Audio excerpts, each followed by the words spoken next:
Is the 2023 Honda Odyssey Touring worth $45,895? That is the price that is on this particular model with a modern steel metallic and black interior here at Holmes Honda in Shreveport, Louisiana. We're going to take a look at exactly what you can expect to find if this is something you want to pick up for the 2023 model year. As far as all of its different features and functionality go, we're going to give you all the great details about what this is. And if you want to buy it, check out the link down in the description of the video and make sure to tell whoever you talk to at Holmes Honda that Tom from Vehicle Visionary sent you. Everywhere you look as far as lighting goes, well, basically it's going to be LED. LED headlights, LED daytime running lights, and if you wonder about the flickering that you see with those daytime running lights right there, that has to do with the shutter speed of my camera, my GoPro. You can't make it do that. Yes, I have actually had people ask about that before, so in case anyone says anything, there you go.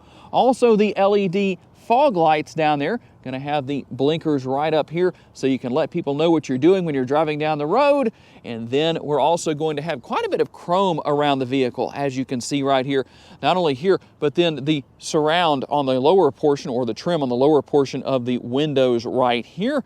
Really looks nice without having too much chrome on that upper area right there. It just seems to fit. And then tire size is going to be 235 on the width, the 55 series sidewall right here. That's going to help absorb bumps when driving down the road. It has more give power basically, or absorption power. So that's better than a low profile tire. Going to give a better ride quality. Wrapped around the 19-inch wheels. And then we're going to have our body color, heated, power adjustable, and manually folding side view mirrors with the turn signal indicators built in. More chrome here on the door handles, and you will have a proximity key, and you can adjust how far away you walk from the vehicle before it locks and all that good stuff. Here's what it looks like. It does have remote start. You can unlock and lock. Obviously, you can open both sliding power side doors and the rear lift gate as well. Going to have capless fuel fill. Let's see if we can show you that right there. And then we're going to have the finishing touch here with the rear roof spoiler to help channel air over the window when you're driving down the road, so it helps to keep that clean. But you do have your rear window wiper right here to help any other time, or when it's raining. Would be nice if Honda redesigns the Odyssey for 2024, which we don't know for sure what's going to happen with that yet. Maybe they could tuck that away inside the rear roof spoiler. You will also find more of that chrome trim working its way all the way around here. Just a continuous flow, looks nice. And the LED taillights, then the Odyssey logo and the Touring logo, as that is the model that we're looking at today. The Honda Odyssey Touring. By the way, you can tow up to 3,500 pounds with this Odyssey. If you were curious about that, it is front-wheel drive. Now let's talk about what motivates this front-wheel drive Odyssey to get from point A to point B. All right, here under the hood is the standard engine option, the 3.5-liter V6. It makes 280 horsepower, 262 pounds-feet of torque. It's mated to a 10-speed automatic transmission. And a very important question to answer, I'm going to show it to you here just so you can see. MPGs, 19 city, 28 highway, 22 combined, and Honda says you should use 4.5 gallons of gas per every 100 miles you drive. And I already gave you the towing numbers, but what about cargo capacity? 32.8 cubic feet up to 88.8 cubic feet, up to as much as 144.9 cubic feet. And the middle row seats, all three of those are removable. The outer row seats weigh about 70 pounds each. The middle row, maybe 30 to 40. I'm not sure about the weight there, but just so you know, but all three of those can come out, and you have a lot of storage capacity back here. Not only here with these areas on the side, on each side. How many of you missed the Honda Vac? Stop making that or putting that in these minivans, I believe, for the 2022 model year. But that did happen. We have a little bit more storage up here as well, and then your 12-volt power outlet. And then right down here, this area is really kind of a multitasking area, because when you're not using the Stowing Magic rear seats, well, this area is wide open right here when people are sitting in those seats or they're just in the upright position. So you can use that for storage, depending on what you want to put there, or you can stow these seats. Let's see if I can do this one-handed. I don't know if I can or not. There we go. Almost did it one-handed. kind of challenging to do. But obviously you can fold these seats flat in addition to being able to, well, let's see, gonna have a little hard time doing that one-handed, so we're not gonna try too hard on that, I don't think. But you can kind of see how that works. Let's see here if I can, there we go. I wanted to try and show you that just so you can see. Well, we're not gonna be able to get that down all the way. There we go.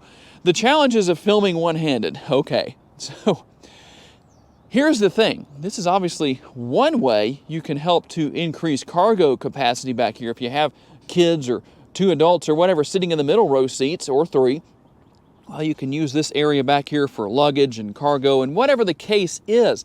There's a lot of space back here, or you can fully remove those, and that really makes this the ultimate multitasking minivan, because it's not only great as a family hauler, it's also great as a work van or just helping somebody move. And there is one more thing that I do want to show you. You can see the height of the rear door right here. Well, if for some reason, depending on where you park, or maybe you're vertically challenged, or whatever the case is, and you want to change the height, let's say you wanted to pull it down to about right here. That seems extremely low, I know, but here's what you're going to do. You're going to hold the button right here to reset the height and just listen for the beeps. So now what's going to happen is when I close that door, it's going to come back open. When we open it again, it's going to come back and stop at the height where I just set it. So a pretty simple thing to do. You don't have to look for something within the interior to do that. And you can see that now I have changed the height on that door. That's how easy that is to do. And we'll open the power sliding side door. Obviously, both doors do this. And I'm going to show you how easy it is to jump into the back seat. I think I can do this one-handed. Here is the lever for that. And yes, I can do that one-handed. So now we'll hop into the back seat. Now, keep in mind, I'm going to show you with these seats all the way back what it looks like. I do have some leg room here. Let me do one thing. Let me fix that. We're going to move the headrest out of the way. I could actually be comfortable back here for quite a while with the seats all the way back, but they can be adjusted forward and back, so you do have a lot of room to move them forward if you want to from here and increase leg space. So quite a bit going on there to help out. And we'll look at what we have here as far as the 12-volt power outlet. You obviously have the headphone jack right there. And then we also have the air conditioning vents here and a couple of cup holders. And then if rear seat passengers want to, let's see if I can do this one-handed. I'm not going to be able to, but you can see the shade right there. That's going to obviously be on both sides. And this is what I was moving out of the way earlier if you wondered what I was doing. The headrest, it was in the down position right there. But that obviously helps a lot. So a lot going on back here. And even more space. I guess the rear seat passengers could potentially use this area for snacks and whatever they want right there. And obviously you have a mirror image on this side, and I did not mention it, but there is obviously the USB port as well on this side, and then you have the 12-volt over on that side. Now tell me what you think about that. Should it be 2 USB ports back here, or 1 or 2 maybe 12-volt, or maybe both? I don't know. Tell me what you think. And then everybody's going to have their own air conditioning vents, as you can see.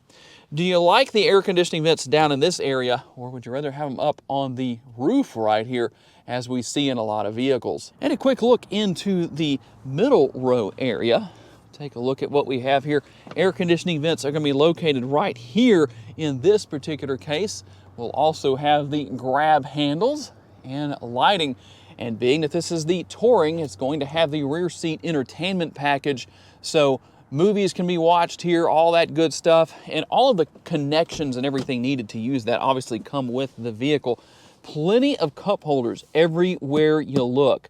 You've got the 3 here. They're also in the doors right there. And then 2 more right here. Obviously connectivity is going to be down here on the rear of the center console, the HDMI port, as well as USBs. And last but not least, as far as what we can see from here, is going to be the sunroof. Now, there's a good reason not to have the panoramic sunroof here, obviously, because you couldn't have this, the screen right here to watch the movies on and all, if you had a panoramic sunroof. But I'm curious to see what Honda does if they redesign the Odyssey for 2024. I'm curious to know what you think as well. What would you like to see changed or added? And on the passenger side door, the upper and the lower door bins, we're going to have a cup holder up here on the upper door bin and quite a bit of space in both areas. Soft touch materials right here for the armrest. And getting into some of the interior trim, you will have gloss black right here, but that shouldn't be an issue with fingerprints if you're concerned about that. You do have the heated power adjustable seats here for the driver and passenger. We're also going to have our glove box right here, quite a bit of space in there. And with the wheel lock right here, there's gonna be a wheel lock in there. If you ever have to change a tire, well, you'll be able to use that as needed. A pass-through right here, quite a bit of space right there for whatever anybody wants to put there. And then obviously right here, we're gonna see more connectivity options, a power outlet, the 12 volt here, and USB right here. And then guess what? More cup holders. They are everywhere. And then I always think of a garage door when I open the lid for the center console. By the way, you do not only get all of the cables and connections you need for using that rear seat entertainment system, but also some headphones. Got a couple of pairs of those. And then the push button shifter. What do you think about that? Is that something you would like to see Honda change for 2024 if that's when we see the changes? And surely we will, but that's your push button shifter. You can turn the auto stop start feature on and off if you want to. You have snow mode, econ. Here's how you're going to turn the power or the heated seats on the driver and the passenger side, and obviously push button start. And for the most part, we're going to see a mirrored image here on the driver's side door with a couple of additions. We're going to see the controls here for the power side view mirrors. I can't show you all of the buttons here for the power windows that you have not only here on the doors, but obviously on these rear sliding doors as well. But it is there. You have the the manual adjustable steering wheel, tilt and telescopically adjustable, and quite a few features right here. I probably don't have to tell you what all of that is for right there, obviously, but let's hop inside. I was talking about the push button start, so let's reach up here and hit the push button start. Give you a quick look at the dash cluster right here. Quite a bit there. A very simple system to use. You've got your steering wheel mounted controls here. Obviously right here, you've got your adaptive cruise control. And then you can go through all of your different features right here, depending on what you want to see. I'll show you just what all is there.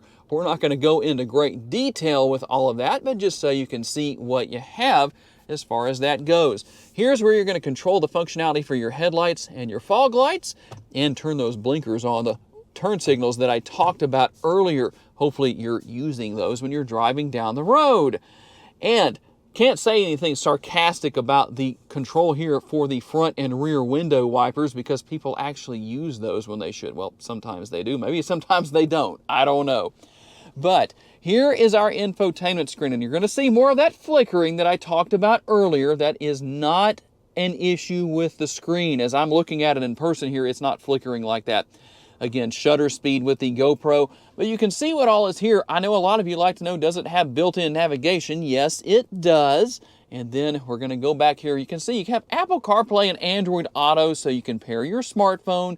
You can go through the next screen right here. Obviously, we have quite a bit going on there. Cabin talk, so that you can talk to your kids when they're not listening and get their attention. And then cabin watch as well. I don't know if I can get that to work right now, but let's see what happens if it does. There we go. There is cabin watch. Let's see. Can you see my hand? Oh, there we go. You can see me waving at you right there. So there's cabin watch. Kind of fun. You can spy on the kids if you need to. You got the rear entertainment here. You can go through that. I'm not going to go through that right now, but just so you can kind of see what all is there. Let's see if we can get back to the main screen here. There we go. And then obviously you have your settings right here if you want to go through whatever it is you want to change or see what's going on. You can make a lot of changes with different things as far as your driving position setup, meter setup. You can see what all is here. The power tailgate, keyless access setup, which is what I was talking about earlier.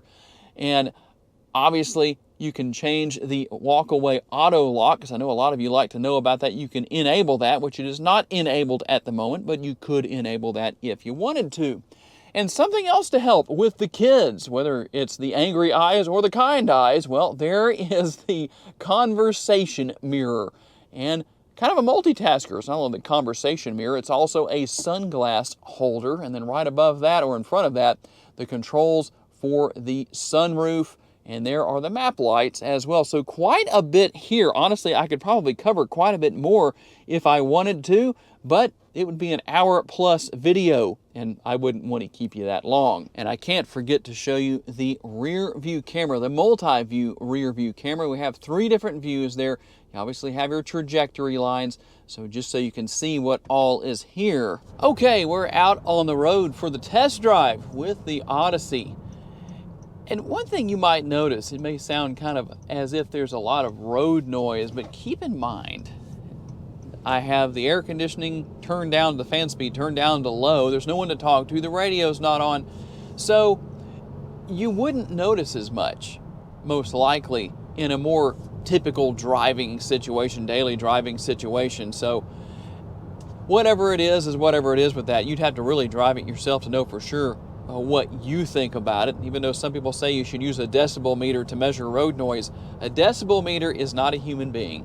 And so different people are going to have different opinions and different thoughts on the matter. So it's really better for a human being to make the decision on if it's enough or too much or too little or whatever, if it's acceptable, we'll say.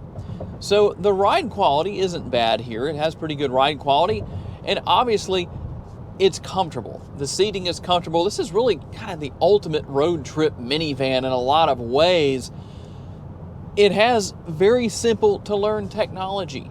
If you've never had this kind of technology before, even though hopefully we're going to see that redesign come for 2024, but I was just talking to some of the guys at the dealership before I headed out on this test drive, and they said Honda has not said a word about that yet, so yeah, we'll just have to wait and see what happens. But overall, a very enjoyable vehicle to drive. You might wonder about 280 horsepower. Is it enough? Well, I don't know for sure what it would be like to have a full load of passengers or maybe a reasonable amount of cargo in the rear cargo area back there, or take all those seats out and load it up fully, or even pulling the 3,500 pounds of towing capacity that this minivan is supposed to have. So kind of hard to say in that respect, but overall it is a very enjoyable vehicle to drive. It has good acceleration, in fact, but overall everything here is really helpful. Pretty easy to see out of for the most part. You know, it would be nice in the future to see Honda come up with some kind of a rear view camera mirror, as we see on some of the other models of vehicles out there on the road these days, but that hasn't happened just yet. Because if you had people in, you know, say 6 people back there, that would make a difference. If you had people in the middle seat of the middle and third rows back there, well, that would make a difference in that respect. But overall, I have to give high marks here because there's a lot of space here. It's very versatile. There's so much functionality here between being able to use this as a good family hauler. You can haul around plenty of groceries. You can use it as a work van. It really would make a great work van because you could take all those seats out in the middle area. You can fold the stowing magic rear seats back there in the rear area, and there you go. You've got all kinds of space. You could even maybe outfit some shelves and whatever little nooks and crannies back there if you could find a way to mount it and put it all back there for tools and nuts and bolts and different supplies and things like that. So really quite a great minivan in a multitude of ways. So tell me what you think down in the comments section. Is this 2023 Honda Odyssey Touring worth the price of $45,895? Tell me what your answer is, and tell me why you answered the way that you did.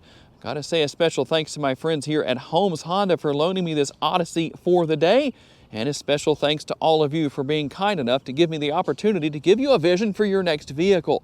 If you enjoyed this video and want to learn about other vehicles you may wish to consider purchasing, check out the video that's on the screen right now, and I'll see you there.